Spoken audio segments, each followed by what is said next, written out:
શ્રી કૃષ્ણાય નમઃ. દેવી સૃષ્ટિ અને આસુરી સૃષ્ટિને પ્રગટ કરવાનું પ્રયોજન શું છે એ આપણે સમજ્યા. ભગવત ભજન એ દેવી સૃષ્ટિનું કાર્ય છે.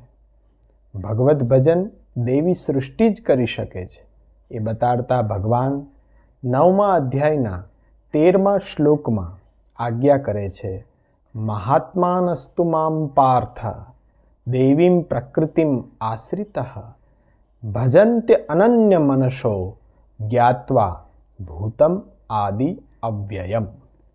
એટલે કે શું?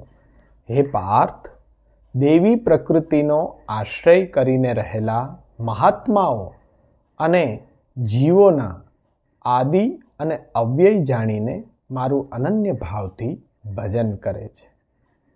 મહાત્માઓ મારું અનન્ય મનથી ભજન કરે છે.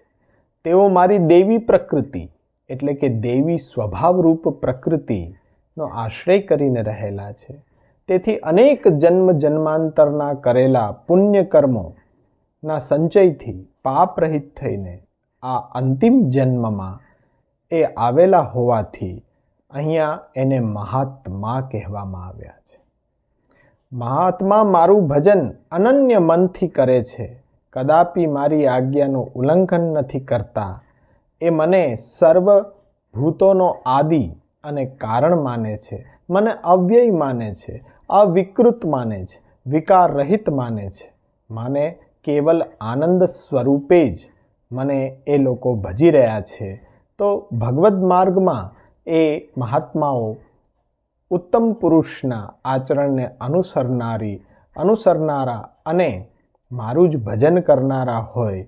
દેવી સૃષ્ટિ એ પ્રભુનું ભગવદ્ ભજન જ કરે છે. એ સ્વયં ભગવાન આ 9મા અધ્યાયના 13મા શ્લોકમાં બતાડે છે. આવો આપણે પણ આવા ગુણોનો વિકાસ કરીએ, એક કદમ આપની સંસ્કૃતિ કી ઓર.